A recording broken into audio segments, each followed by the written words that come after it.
Okay, good afternoon, everyone. All right, so let's pray and we will get into the rest of this course. और आइए हम अपने विषय को जो बचा हुआ उसमें हम जाएंगे, उसके पहले हम प्रार्थना करने पाएंगे। Let's pray together. आइए हम प्रार्थना करें। Heavenly Father, we thank you for this time in your word. प्रभु स्वर्गीय पिता, हम आपको धन्यवाद करते हैं आपके वचन के लिए। Father, we pray, may our minds be renewed. और हम प्रार्थना करते हैं कि हमारा मन में खुदावंद एक नयापन आने पाए। Lord, that you will soften our hearts. और प्रभु जी, आप हमारे सर्वोपरि परमेश्वर है जो हमारे हृदय के लिए। And Father God, we pray, Lord, for your Holy Spirit to speak to us. और हम प्रार्थना करते हैं कि पवित्र आत्मा हमसे बातचीत करने पाए। We thank you that your word builds us up. और हम धन्यवाद करते हैं आपका वचन हमें उस भवन का निर्माण करते बढ़ने के लिए। We commit this prayer in Jesus' name. हम इस प्रार्थना को यीशु के नाम से मांगते हैं। Amen. आमीन। So we've been talking about God's house, हमने परमेश्वर के भवन के या घर के बारे में बात किया। and we said that God has a plan or a blueprint for his house. परमेश्वर के पास उसके घर के लिए एक रूपरेखा है। And we have till now looked at a couple of those features that the church must possess. और हमने उनमें से कुछ बातों को देखा कि किस प्रकार एक कलीसिया का रूप होना चाहिए, उसके बारे में हमने चर्चा की है। How many have we discussed till now? 4. What are they? कौन कौन सी बातों पर हमने चर्चा किया? Body of Christ, परमेश्वर, family of God, pillar of truth, army. Very good.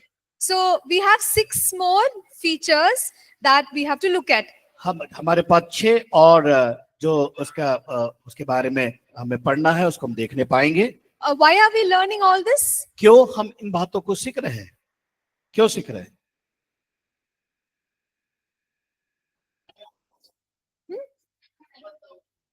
Local church, correct. But what will you do with this information? इस जानकारी के द्वारा हम क्या करेंगे? Okay, so to establish the church with all these features. इस आधार पर हम आने वाले दिनों में कलीसिया का स्थापना करने पाए और कर सके। Okay, so today we will look at another picture of the church, which is the bride of Christ. हम एक दृश्य और देखेंगे जो स्थानीय कलीसिया का है, वो एक दुल्हन के तौर पर। So the way God deals with the church is the way a bridegroom deals with the bride. और हम यहाँ पर देखते हैं परमेश्वर कलीसिया को किस प्रकार देखता है, जिस प्रकार एक दुल्हन अपनी दुल्हन को दुल्हन के तरह। Okay, so in the Old Testament we find many scriptures where God is speaking to the church with love. और हम पुराने नियम में देखने पाते हैं कि वहां पर देखते हैं कि परमेश्वर कलीसिया को प्रेम के भावना से बातचीत करता है। Okay, so in Jeremiah chapter 2, यिर्मयाह दूसरा अध्याय उसका दूसरा पद, it talks about a betrothal between God and Israel. और वहां पर देखते हैं कि परमेश्वर और इस्राएल के बीच में वार्तालाप को करते या उसके बारे में। And in other passages of the book of Jeremiah, God says that he is married to Israel. और दूसरे वचन को हम जब देखते हैं वहां पर दूसरे शब्दों में बताया गया कि परमेश्वर ने इस्राएल के साथ विवाह किया। Okay, so the way he speaks to Israel is with tenderness. और यहाँ पर देखते परमेश्वर उस विवाह के बारे में या उन लोगों के बारे में बड़े गंभीरता से उसके साथ एक जुड़ाव के बारे में, वहां पर विवाह के बारे में बातचीत कर रहा है। So he says that he has a covenant with Israel. और वहां पर इस बात को बता रहा है कि परमेश्वर ने इस्राएल के साथ प्रतिज्ञाओं को किया, प्रतिज्ञा की बातों को। So God's people were invited to call him husband. और वहां पर देखते हैं कि in this Hosea it says that you will call me husband. यहाँ पर यह होशे के हम इस पुस्तक में हम देखने पाते हैं कि वहां पर परमेश्वर बताता है, मुझे एक दूल्हे की तरह मुझे पुकारो। Okay, so the relationship between God and his church is one of love. और परमेश्वर और कलीसिया के बीच में वो एक प्रेम है। God calls his people as his forever. और वो परमेश्वर चाहता है कि उसके लोग हमेशा के लिए उसके कर्ता बन जाए। Okay, so we must recognize when we are working with people in the church that we are dealing with God's bride. और जब हम लोगों से वार्तालाप करते हैं, इसका मतलब इस बात को समझना है कि हम एक परमेश्वर के साथ एक दूल्हे के, जिस प्रकार दूल्हे के साथ व्यवहार किया जाता है उस प्रकार उसके साथ व्यवहार करना। So we must deal with the church the way we deal with God's bride. और इस प्रकार कलीसिया के साथ व्यवहार करना है जिस प्रकार दुल्हा एक दुल्हन के साथ व्यवहार करता है। Right? So because God loves his people, so when we are ministering to people, we must minister with love. जब हम लोगों के साथ सेवा करते हैं, उनके साथ व्यवहार करते हैं, हमें कैसा करना है? हमें प्रेम के साथ उसके साथ बर्ताव करना है। Okay, so there are many scriptures, but I'm not going to read all of them. बहुत सारे वचन दिए गए हैं, मैं उन सारे वचन को पढ़ना नहीं चाहती हूँ। But you can go back and you can read the scriptures. I'm just sharing the essence or the meaning of these scriptures. और जब आप जब कमरे में जाते हैं, उसको उन वचनों को पढ़ें और उसको समझे ये कितना जरूरी है हमारे जीवन में और सेवकाई में। So God is saying that he has established a covenant with his people. और परमेश्वर बात बताता है कि मैंने अपने लोगों के साथ एक प्रतिज्ञा को किया, एक वाचा को बांधा है। So this is like the covenant between a husband and a wife. जिस प्रकार एक पति और पत्नी के बीच में प्रतिज्ञा या वाचा को बांधा जाता है। So a covenant is a solemn promise that cannot be broken. और ये वाचा जो बांधी जाती है कि उसके साथ कभी भी वो रिश्ता को ना तोड़ना बल्कि बरकरार रखना, बनाए रखना। So in the same way, God has a covenant with his people. इसी प्रकार परमेश्वर के लोगों के साथ वाचा है। So it's interesting to think that God has chosen this example to describe his relationship with the church. और हम इस बात को समझे कि परमेश्वर ने इस प्रकार के एक उदाहरण को इस्तेमाल किया है कलीसिया के साथ कि कलीसिया किस प्रकार आगे बढ़ सके। So in the book of Isaiah, और यशायाह की पुस्तक में God's people are called by a certain terms called Hephzibah and Beulah. और वहां पर हम देखते हैं कुछ बातों को जो परमेश्वर के वचन में हेप्सिबा के बारे में और ब्यूला के बारे में अर्थों को बताया गया है। So the meaning of Hephzibah is my delight or my pleasure. और हेप्सिबा का जो अर्थ है कि मेरी प्रसन्नता। And Beulah means married. और ब्यूला का अर्थ है विवाहित। So God is using these terms with his people. और परमेश्वर इसका जो मतलब है या अर्थ को इस्तेमाल कर रहा है अपने लोगों के लिए। So he is saying that he desires his people. और उसका मतलब यह है कि परमेश्वर अपने लोगों की चाह रख रहा है, इच्छा को जाहिर कर रहा है। So it is not that God is so angry with us and still he is good to us. और इसका मतलब नहीं कि परमेश्वर हमसे बहुत क्रोधित रहता है, ये है कि परमेश्वर हमारे लिए भला है, वो हमारे लिए भलाई का काम करता है। So God is very clearly showing that he is happy with his people. और परमेश्वर इस बात को स्पष्ट से बताता है कि वो हमसे प्रसन्न रहता है, खुश रहता है। So this is the way he deals with the church.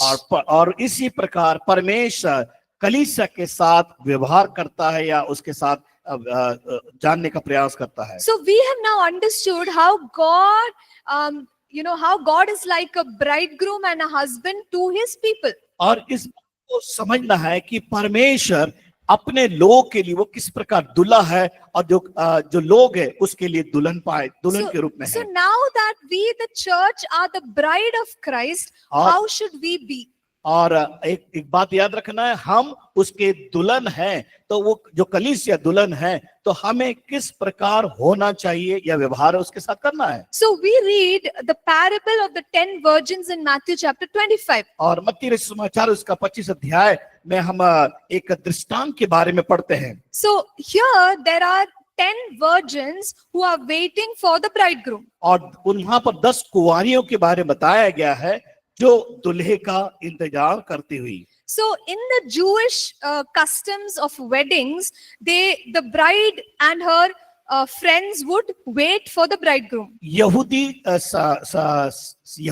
समाज के अनुसार हम देखते हैं कि विवाह का जो समारोह होता है वो रात तक दूल्हे का सब मित्रों के साथ बैठकर रात भर इंतजार करते हैं, रात्रिकाल बैठे रहते हैं एक साथ। So they won't know when the bridegroom will come, but the bride and her friends will be ready to welcome अब the वहां क्या होता bridegroom. है कि वहां पर जो दुल्हन क्या करती है, उन्हें दुल्हन और उनके मित्रों को ये नहीं मालूम पड़ता कि दूल्हा कब आएगा, कोई समय निश्चित नहीं होता है, लेकिन वो उनके मित्रों के साथ बैठकर उसका इंतजार करते हैं। So the understanding is that we as the church must wait for the return of our Lord Jesus और Christ. हम भी कलीसिया में होने के नाते हमें इस बात को याद रखना है कि मसीह यीशु वापस आएगा, हम उसकी दुल्हन के समान उसकी बाट जोना है। So in that parable we see the importance of being ready. और हमने इस दृष्टांत से इस बात को हम सीखते समझते हैं कि हमें तैयार रहना है। So God's people must be ready for the return of Christ. और परमेश्वर के लोगों को क्या करना है कि यीशु के आगमन, मसीह के आगमन के लिए तैयार रहना है, अपने आप को तैयार करना है। So those of us who are in ministry, pastors, we are supposed to make the church ready for the return of मैं और Christ. आप एक अगुवे होने के नाते या पासवान होने के नाते उनकी जिम्मेदारी ये है कि कलीसिया के लोगों को उसके आगमन के लिए तैयार करना जरूरी है। So what is the responsibility of the bride? और दुल्हन की जिम्मेदारी क्या है? To be ready. तैयार रहना। So we the church have to be ready for the return और of our bridegroom. हम कलीसिया होने के नाते हमें जो दूल्हा मसीह आने वाला है उसके आगमन के लिए तैयारी करना जरूरी है। The next important thing for a bride is to be faithful. और दूसरी बात हम देखते हैं कि एक दुल्हन एक विश्वास योग्य होना है। So there is this term in okay, I'll just say that term, chaste virgin. पवित्र कुंवारी। Right. So the groom will come for a virgin. और हम देखते हैं कि दुल्हा एक कुंवारी को लेने के लिए आता है। So this gives us the picture of purity. और ये दृश्य इस बात को बताता है एक पवित्रता के बारे में। So in the same way, when the Lord Jesus approaches us as a bridegroom, we his church have to be pure. और जिस प्रकार मसीह दुल्हा के रूप में कलीसिया से क्या चाहता है कि वो कुंवारी हो, उसमें किसी प्रकार का दाग नहीं हो, केवल पवित्रता उसके अंदर होना चाहिए। So the world sin will sort of you would say taint us or blemish us. और क्या इस संसार में देखते हैं कि पाप क्या करता है, हमें दूषित कराता है और हमें परीक्षाओं में लेके आता है, अभिलाषा की ओर आकर्षित करता है। Even the world will try to sort of put dirt on us. और कई बार क्या होता है, संसार भी हमारे ऊपर छींटे डालने का प्रयास करते हैं। And sometimes it's not sin in the world, but our heart is not fully committed to God. और कई बार क्या होता है कि हम पाप तो नहीं करते, पाप हमारे अंदर नहीं होता, लेकिन क्या होता है, हम परमेश्वर के लिए पूर्ण रीति से समर्पित नहीं होते हैं। Okay, somewhere in our heart we are, half little bit here there. कई बार हमारे हृदय में क्या होता है, आधा संसार को, आधा परमेश्वर को। But what God wants is that his people have to be fully committed to him. परमेश्वर हमारे से क्या चाहता है कि हम जब संसार में परमेश्वर ये चाहता है कि हम पूर्ण रीति से उसके लिए समर्पित हो। And God wants us to be completely pure for him. और परमेश्वर ये भी चाहता है कि हम पूरी तरह से पवित्र होकर उसके लिए तैयार हो सके। So we just now saw that the church has to be ready, church has to be pure. और कलीसिया तैयार रहना है, और कलीसिया क्या होना चाहिए, शुद्ध होना है, पवित्र बनना है। And the kind of church that Jesus Christ is coming back for is a glorious church. और मसीह जो वापस आ रहा है लेने के लिए, वो चाहता है कि एक महिमामय कलीसिया हो। So you and I must be filled with the glory of God when Christ returns for his church. परमेश्वर चाहता है कि जब वो वापस आएगा, मैं और आप एक महिमामय कलीसिया होना जरूरी है। So in Ephesians chapter 5, we see that God has used the analogy of a husband and a wife to describe his relationship with the church. और यहाँ पर देखते हैं इफिसी की पत्री उसका 5 अध्याय में हम देखते हैं कि वहां पर मसीह किस प्रकार चाहता है, और वो जिस प्रकार एक पति और पत्नी का रिश्ता कायम रहता है, उसी प्रकार परमेश्वर हम कलीसिया से भी वो मांग करता है। And here we see the responsibilities of a husband towards a wife. और जिस प्रकार एक जिम्मेदारी एक पति पत्नी की होती है, पत्नी की होती है, So we notice that Christ has loved the church sacrificially. और जिस प्रकार मसीह यीशु ने कलीसिया के लिए एक बलिदान को किया है, So that is the expectation of the husbands towards their wives. और पति की इच्छा भी पत्नी के प्रति होती है। Just a moment. Yeah, it's muted. Right. So we said that the sacrificial love of Christ towards the church is the kind of love that God wants from a husband towards जिस his wife. प्रकार परमेश्वर मसीह ने कलीसिया के लिए बलिदान करके वो परमेश्वर की ओर से वो बलिदान करके वो प्रेम को दर्शाया, उसी प्रकार एक पति पत्नी के बीच में रिश्ते के बारे में बताया गया In है। Ephesians 5 verse 26 we see that the husband sanctifies and cleanses his wife. और यहाँ पर 5 का 26 में लिखा है कि उसको वचन के द्वारा जल के स्नान से शुद्ध करके पवित्र बनाना है। So what Christ is doing right now to the church is that he is making us clean by his word. और अभी इस वक्त परमेश्वर कलीसिया के साथ क्या कर रहा है, वो शुद्ध कर रहा है, उसे तैयार कर रहा है। And Christ nourishes the church. और मसीह क्या कर रहा है, कलीसिया का पोषण कर रहा है। Okay, so knowing all of these things, we must prepare ourselves with purity for the Lord. और इसका मतलब ये सब बातें इसलिए हो रही है कि हम मसीह के लिए अपने आप को पवित्र और शुद्ध करने के लिए। Okay, and God wants the bride to be ready to welcome the bridegroom. और दुल्हन का कर्तव्य क्या है, खुद को तैयार करना उस दूल्हे से मिलने के लिए। In Revelation 22 verse 17, प्रकाशित वाक्य 22 verse 17, this one. प्रकाशित वाक्य 22 अध्याय उसका 17 पद में It says, and the spirit and the bride say, come. और दुल्हन कहती है आ। So this is simply representing that the bride is not hesitant to welcome her groom. और यहाँ पर दुल्हन किसी भी प्रकार से हिचकिचा नहीं रही है दूल्हे का स्वागत करने के लिए, दूल्हे से मिलने के लिए। So we as a church sometimes we are caught up in our own things and we are not ready for Christ. कई बार हम कलीसिया में होने के नाते हम मसीह यीशु को दूल्हा के रूप में उसको स्वीकार करने के लिए हम कई बार तैयार नहीं होते। Okay, but look at this scripture. It says the spirit and the bride say, come. यहाँ पर कहता है आत्मा और दुल्हन कहती है आ।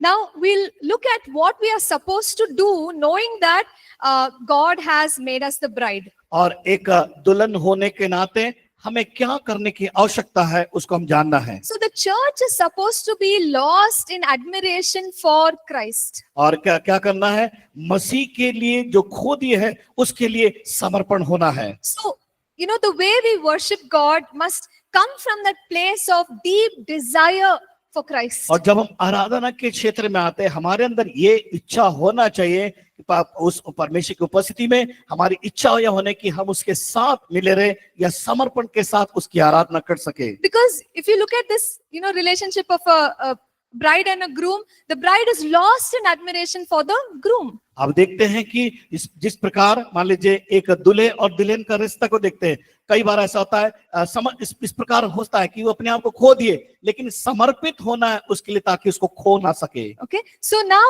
we as the bride of Christ, when we admire Jesus, what will we do? We will honor him with our lives. हमें कलीसिया दुल्हन होने के नाते हमें क्या करना है, उस मसीह का क्या करना है, आदर करना है with our life. हमारे जीवन के द्वारा We will admire Christ with our worship.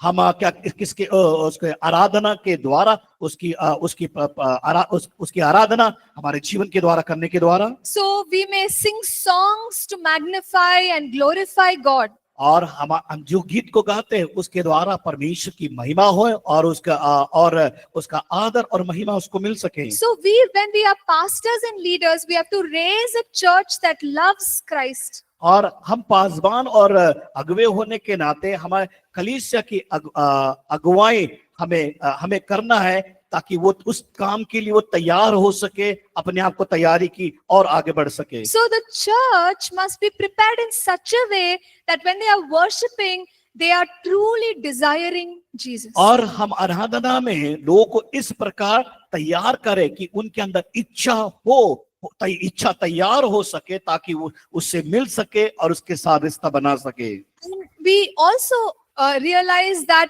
a bride would like to please her bridegroom. और दुल्हन को क्या करना है, अपने आप को इस प्रकार सजाना है ताकि दूल्हे को प्रसन्न कर सके। So we are the bride of Christ and we must look for what pleases the heart of Jesus. हम मसीह यीशु के दुल्हन हैं, दुल्हन होने के नाते हमें उसको हमारे जीवन के द्वारा उसे प्रसन्न करना जरूरी है। So we don't do things that make, just other people happy. और हम इस प्रकार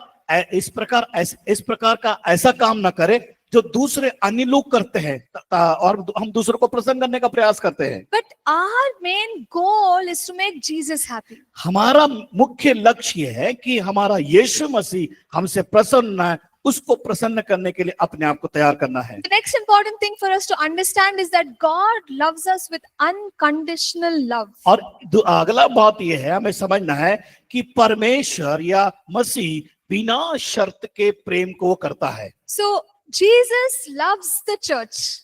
मसीह कलीसिया से प्रेम करता है, Right? So it gives us such confidence that our God has placed unconditional love on our lives. इस बात से हमें उत्साह को और धैर्य को बनाना है कि वो परमेश्वर हमसे प्रेम करता है, हमसे प्यार करता है। So when we preach, teach, we are in the ministry, we have to equip the people of God to understand that God loves them unconditionally. जब कभी हम लोगों को सिखाते हैं व प्रचार करते हैं, हमें लोग ये हमारे प्रचार और वचन के द्वारा, उपदेश के द्वारा ये जानना है कि परमेश्वर बिना शर्त के प्रेम को करता है।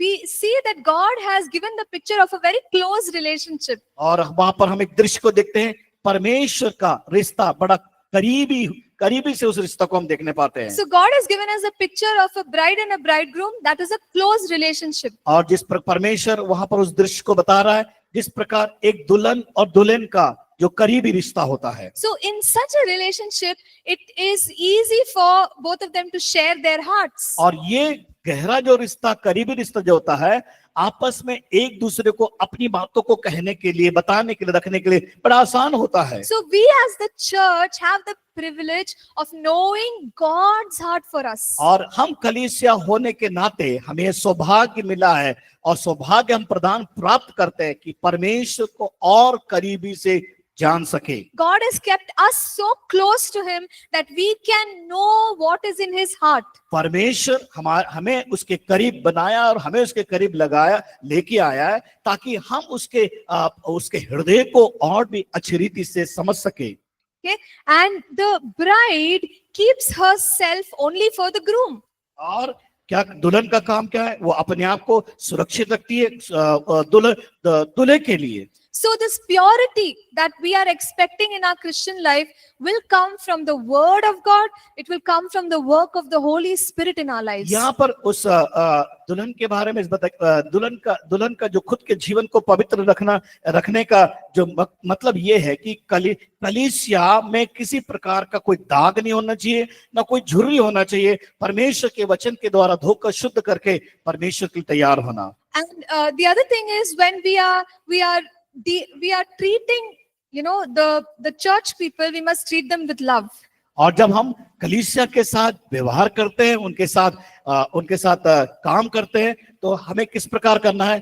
प्रेम के साथ करना है। See, sometimes the kinds of sermons we preach and the words we use may not recognize the church as the bride. और कई बार जब हम जब वचन की सेवकाई करते हैं, वचन को बताते हैं, तो हम उस बात को समझ नहीं पाते कि कलीसिया एक दुल्हन के समान है करके। Okay, but when we have the understanding that God loves the church so much that the church is close to him, we have to treat the church with respect. और जब इस बात को समझ लेते हैं कि कलीसिया एक दुल्हन के समान है और परमेश्वर की ओर से है और परमेश्वर उसको चाहता है और परमेश्वर प्रेम करता है, तब हमें हमें क्या करना है, उनको उस रिश्ते को कायम करने के लिए, करीब बनने के लिए हम उसके साथ भी प्रेम के साथ वार्तालाप करें और व्यवहार को समझें। So even when we are bringing correction into people's lives, we do it with gentleness. और जब हम किसी व्यक्ति को सुधार करने का प्रयास करते हैं, बड़ी सौम्यता के साथ, सभ्यता के साथ,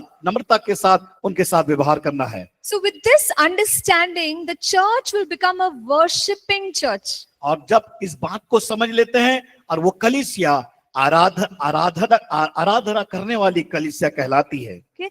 Now, sometimes the challenge with this understanding of the church is that people may only take time for worship.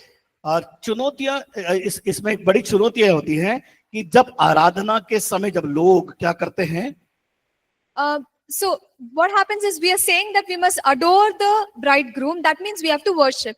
और हम दूल्हे को स्वीकार करना है, इसका मतलब हमें उसकी आराधना, उस मसीह की आराधना करना है। So people may only be worshipping and they may not step out to do other things that God wants them to do.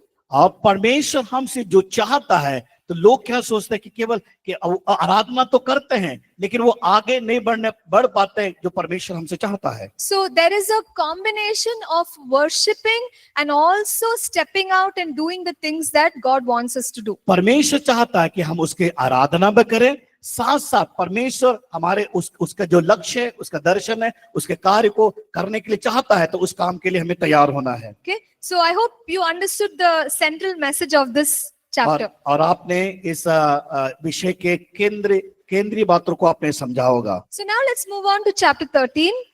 अब हम आगे बढ़ेंगे अध्याय 13 में। This is the picture of a house of prayer and worship. और यहाँ पर हम देखेंगे प्रार्थना और आराधना का भवन या कलीसिया। God has called us as a royal priesthood. परमेश्वर ने हमें एक राजपदधारी याजक के समान हमें बुलाकर अलग किया है। In 1 Peter chapter 2 and verse 5, पहला पत्र दूसरा अध्याय उसका 5 पद में बताया गया है। we read, you also as living stones are being built up a spiritual house, a holy priesthood to offer up spiritual sacrifices acceptable to God through Jesus Christ. और यहाँ पर लिखा है, तुम भी आप जीवित पत्थरों के समान आत्मिक घर बनते जाते हो, जिससे याजकों का पवित्र समाज बनकर ऐसे आत्मिक बलिदान चढ़ाओ जो यीशु मसीह के द्वारा परमेश्वर को भाता है। See, it's a great privilege that you and I are priests before God.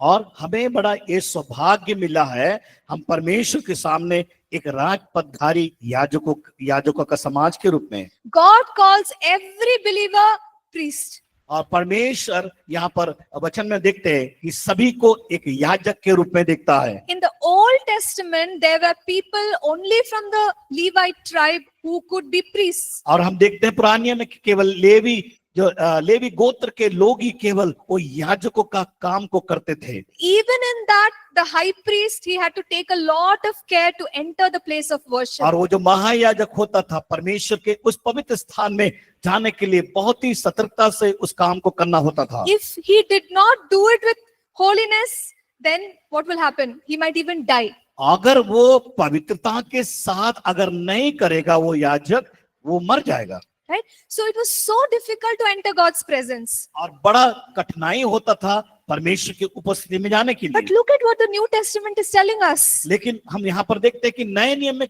क्या बात बताया गया है। Every single one of us has become a priest. हम प्रत्येक जन याजक के रूप में हैं। We can go into God's presence and offer sacrifices. और हम परमेश्वर के लोग होने के नाते, याजक होने के नाते, हम बलिदान को परमेश्वर के सम्मुख प्रत्येक जन जाकर कर सकते हैं। Okay, so it is amazing what Jesus has done for us. और परमेश्वर ने बड़ा अद्भुत कार्य को हमारे लिए किया। So now we understand that God is a God who must be worshipped. और वो परमेश्वर ऐसा परमेश्वर है जो आराधना को करवाना चाहता है। So when we go back to the Old Testament, God had given them an instruction to keep a fire.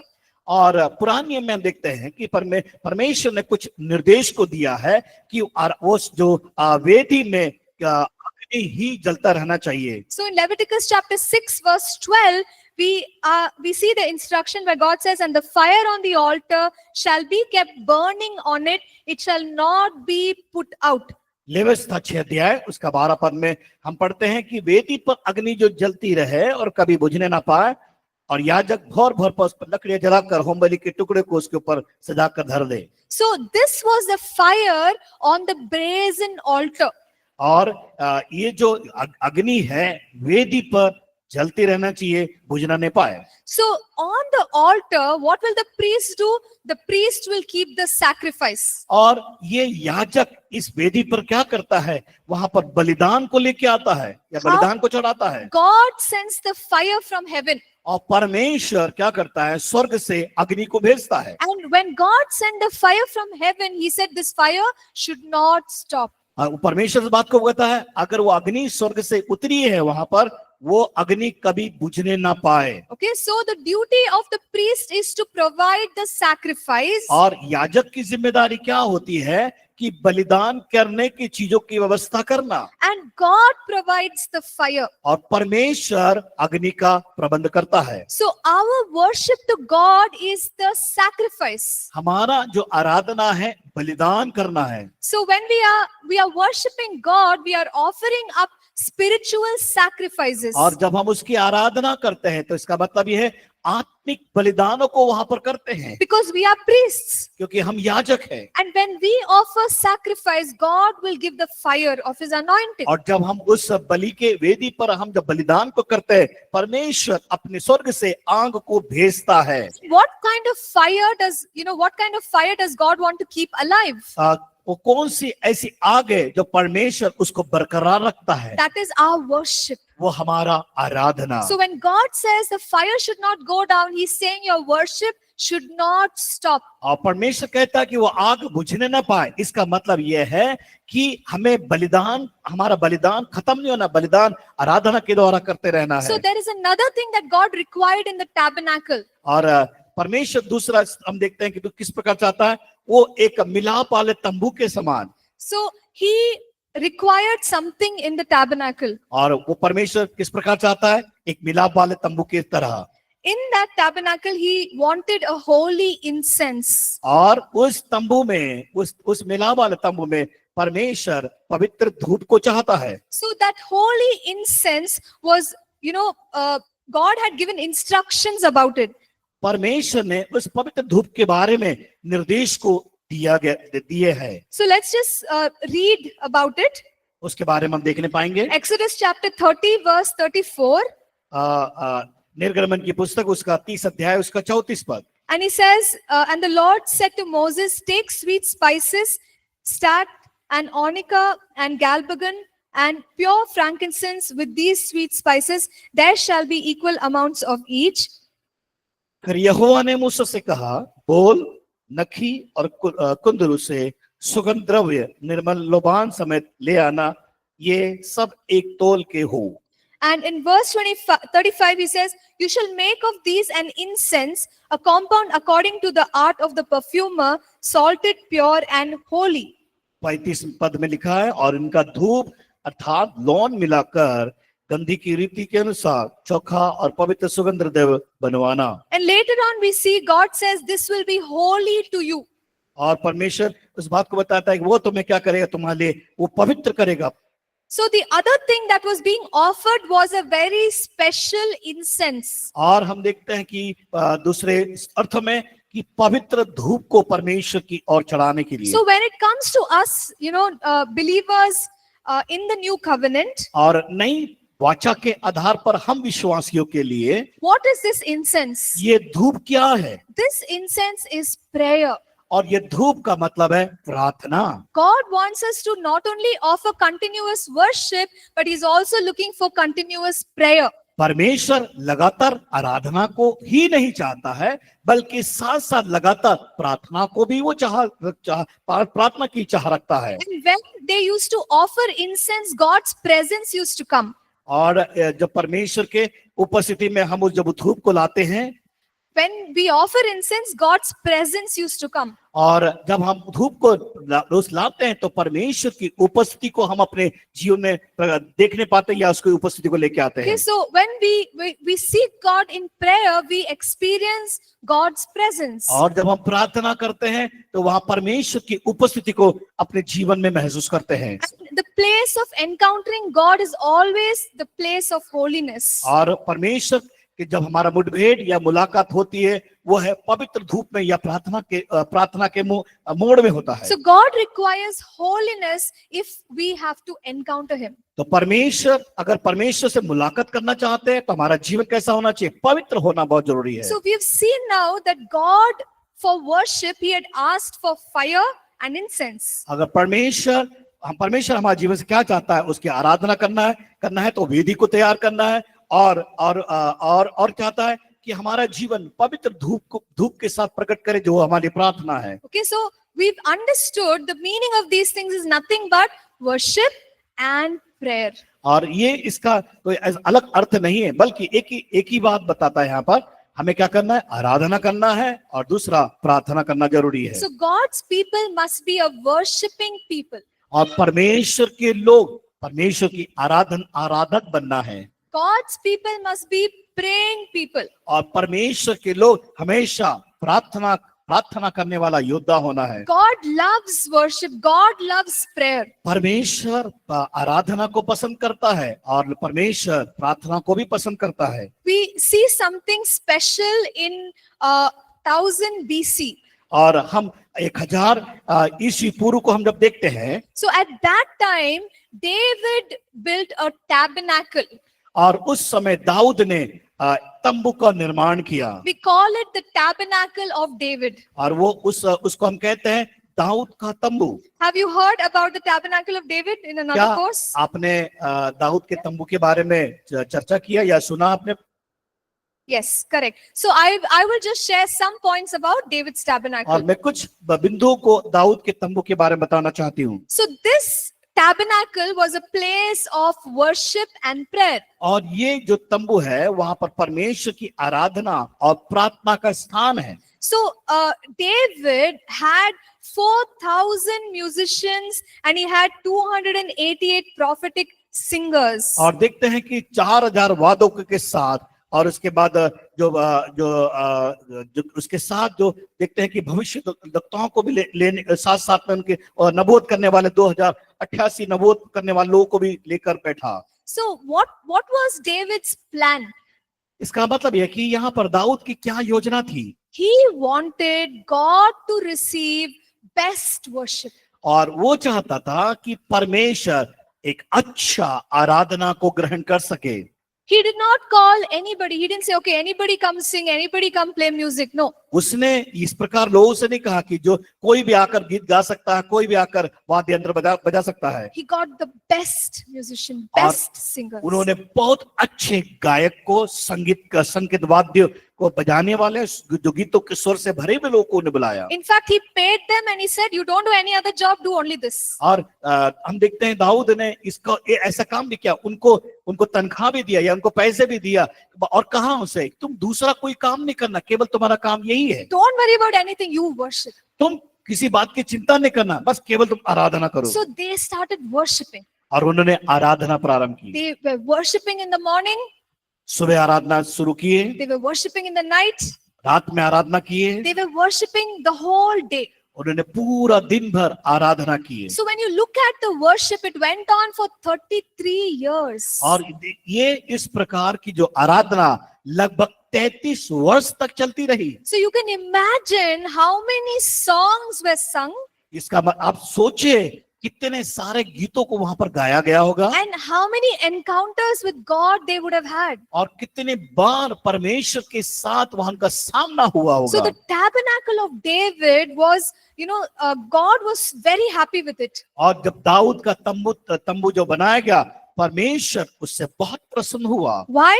क्यों? Because the tabernacle of David offered continuous और praise, worship, दाऊद prayer. का जो तंबू है उस तंबू में लगातार आराधना और प्रार्थना भविष्यवाणी और गीतों के द्वारा होती रही। See, this shows the worshipping heart of David. और इस बात को बताता है कि दाऊद का हृदय आराधना करने वाला हृदय, He did not give God's something like leftover worship. और Leftover meaning how do you say leftover? Another way. बचा हुआ. हाँ. और उस दाऊद ने ये नहीं सोचा कि ये केवल थोड़ा कुछ बचा हुआ है, उसने इस बात को परवाह नहीं किया उसने। So he did not give God, whatever is left over, but he gave God his best worship. उसने बचा हुआ चीजों को परमेश्वर को नहीं दिया, बल्कि उसने जितना अच्छा था उन चीजों को परमेश्वर के लिए उसने दिया। So the tabernacle of David shows us that we must give God our best worship. और जिस प्रकार दाऊद के तंबू में वो आराधना को बड़े जो अच्छे से अच्छा था दिया, उसी प्रकार हमें भी अच्छे से अच्छा चीजों को परमेश्वर, उत्तम चीजों को प्रभु की ओर चढ़ाना है। So how many songs do you think they sang in 24 hours? आप सोचिए कि 24 घंटे में कितना गीत को गाया होगा? 5, 6, how many? कितने गीत को गाया होगा 24 घंटे में? How many can we sing in 5, 6? 24 hours? Tell आप me. बताइए 24 घंटे में कितना गीत गा सकते हैं? हैं?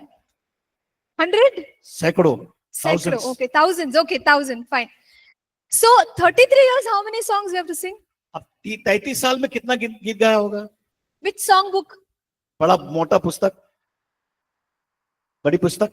How did they sing for 33 years? 33 साल में कितना गीत को गाया होगा? Day, night, 33 रात years. दिन। How did they have so many songs?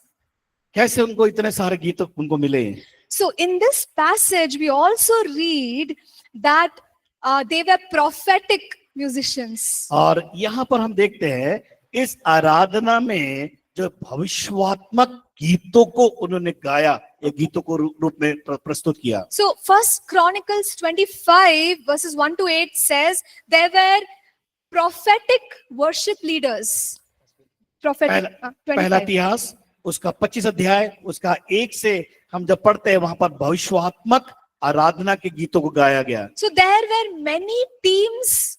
और वहां पर बहुत सारे दल के रूप में थे। There were 24 groups or 24 teams of musicians. और and वहां singers. पर लगभग 24 से अधिक वहां पर वाद्य यंत्रों को बजाने वाले। See, if we want to sing for 24 hours, one person cannot sing. अगर मान लीजिए 24 घंटे आपको गीत गाना या आराधना करना है, एक व्यक्ति नहीं कर सकता, You need many people. आपको बहुत से लोग चाहिए। So the way David did is he had different teams. So we can imagine one team will finish, next team will come. और दाऊद ने क्या किया कि समूह को तैयार किया, एक समूह गीत गाता था, फिर दूसरे समूह को गीत गाने के लिए प्रेरित करता था। And because they were prophetic, God was giving them the songs. और वहां पर जब लोग भविष्यवात्मक गीतों को गा रहे थे, लोग परमेश्वर लोगों को वहां पर दिया। So they were not singing only old songs. वहां पर कोई पुराने गीतों को हम नहीं देख पाते, नहीं मिला उनको। Maybe they sang one or two, older songs. हो सकता है उन्होंने 1-2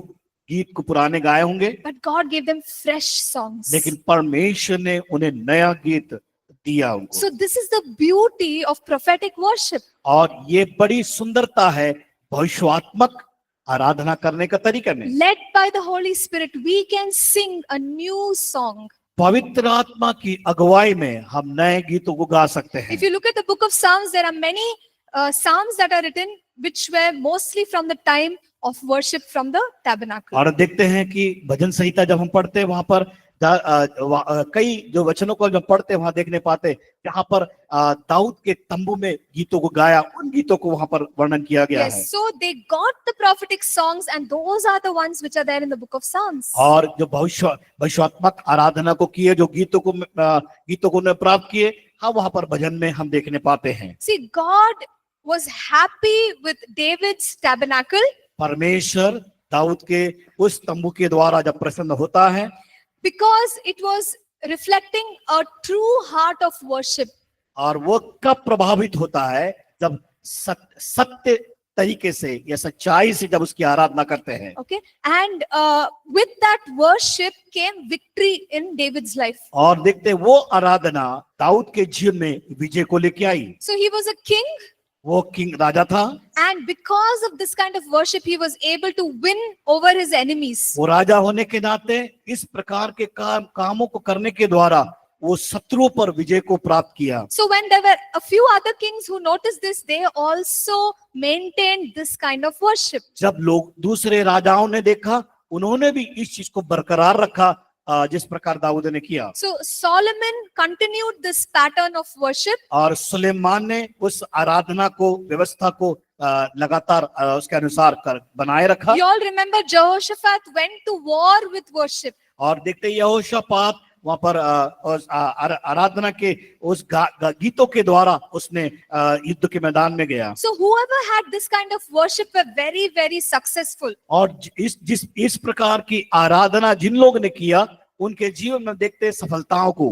So why are we talking about it today? क्यों हम इस बातों को आज बात कर रहे हैं? Because there is a prophecy in the word of God that God is going to restore the tabernacle of David. और ये आज के युग के लिए जो भविष्यवात्मक जो आराधना की गई, जो जिस प्रकार दाऊद का तंबू बरकरार रखा, उसी प्रकार हमारे लिए वो बरकरार रखने के लिए, तंबू बने रहने के लिए परमेश्वर की चाह है। So prophet Amos in Amos chapter 9 said that God will rebuild the tabernacle of David. और वहां पर आमोस इस बात को बताता है कि परमेश्वर वो दाऊद के तंबू का पुनर्निर्माण करेगा और बनाएगा। So that means God is going to build the tabernacle in our days, in our time. और इसका मतलब यह है कि परमेश्वर हमारे इस समय काल में वो अपने तंबू को बनाएगा। The same kind of worship that David's tabernacle had will be there in our lifetime. जिस प्रकार दाऊद के समय वो तंबू का निर्माण किया गया, हमारे इस आज वर्तमान में भी परमेश्वर उस तंबू को बनाने में बरकरार, उस अस्तित्व को बनाने में बरकरार है। So what God is saying is that He is going to pour out His Spirit in such a way that there will be 24/7 worship prayer happening. और परमेश्वर उस आत्मा का जो बहाव को इस प्रकार कलीसिया के इस प्रकार लाता, ताकि 24 घंटे उसकी आराधना हो सके और उसकी प्रशंसा हो सके। The word of God says that the church is a house of prayer. और परमेश्वर का वचन बताता है कि परमेश्वर का घर प्रार्थना का घर है करके। It is a house of prayer for all nations. और वो प्रार्थना का जो घर है सभी राष्ट्रों के लिए। So God is going to restore worship and prayer in our times. और परमेश्वर उस बात को सुरक्षित करना चाहता है जिस समय दाऊद के समय हुआ, और आज के युग के लिए और हमारे वर्तमान के लिए। God receives worship all the time. परमेश्वर हमेशा आराधना को ग्रहण करता है। If we look at several scriptures in the book of Revelation, we can understand that the heavenly hosts are praising God all the time. और वह प्रकाशित वाक्य में हम देखने पाते हैं कि हमेशा परमेश्वर के भवन में वो आराधना की धुन जो बनी रहती है। We see that they bring the incense or a bowl of that is nothing but prayer. और वहां पर धूपदान के बारे में बताया गया जो हमेशा बरकरार रहती है, वो है प्रार्थना के बारे में। So we too have to worship God with everything that we have. हमारे पास जो कुछ है परमेश्वर उसके द्वारा उसकी आराधना को चाहता है। A worship unto God, I'll just read it out the way God is worshipped in heaven. और हमें उस तरीकों को यहाँ पर बताना चाहती हूँ कि वो तरीका कैसा है जो स्वर्ग में किया जाता है। In Revelation chapter 5 verse 12, प्रकाशित वाक्य 5 अध्याय उसका 12 पद, the scripture says, "Worthy is the Lamb who was slain to receive power and riches and wisdom and strength and honor and glory and blessing." 5:12. और यहाँ पर लिखा है और जब मैंने देखा कि उस सिंहासन और प्राणियों उन प्राचीन के चारों ओर बहुत से स्वर्गदूत का शब्द सुना जिनकी गिनती लाखों और करोड़ की थी, और वे ऊंचे शब्द से कहते थे कि वध किया हुआ मेमना की सामर्थ, धन और ज्ञान और शक्ति और आदर और महिमा और धन्यवाद की योग्य है। So here there are 7 things for which God is being praised. और यहाँ पर 7 बातें हैं जिससे परमेश्वर की महिमा होती है या उससे प्रसन्न होता है। So 7 is a number of perfection. और 7 जो अंक है वो एक परिपूर्णता को दिखाता है। In heaven, God is honored in all the 7 realms. और परमेश्वर ये 7 जो गुणात्मक जो संख्या है उसका वो आदर करता है। So God is exalted for His power. परमेश्वर अपने अधिकार का प्रभाव को दिखाता है। God is glorified for for the riches, और परमेश्वर क्या करता है, उसकी महिमा धन और सारी संपत्ति के द्वारा करता है। so we have all these areas that are listed out in the book. You can look at it. और आप पुस्तक में देख सकते हैं उस क्षेत्र के बारे में जो वहां पर बताया गया है। Page 137 for English. और हिंदी में 144 नंबर का page. So these are all areas where God must be glorified. और ये जो ऐसे क्षेत्र है जिसके द्वारा परमेश्वर अपनी महिमा को करवाता है या महिमा चाहता है। So when we look at the picture of heaven, we understand that there is continuous worship and intercession. और जब उस स्वर्ग का हम जब चित्रण देखते हैं तो वहां पर हम देखने पाते हैं कि उसमें हमेशा परमेश्वर की आराधना होते हुए। So based on this, on the earth there are people who have tried to have continuous prayer and worship. There are certain movements where और देखते हैं हम कि कई ऐसे जो आंदोलन हैं जिसमें हम देखने पाते हैं तरीके हैं जहां पर आराधना करने के लिए। Okay, so I think it's your break time now, is it? Yeah. So you can just go for a break. You can come back and we'll continue. हम अभी इस वक्त ब्रेक लेंगे, उसके बाद फिर वापस आएंगे। Thank you.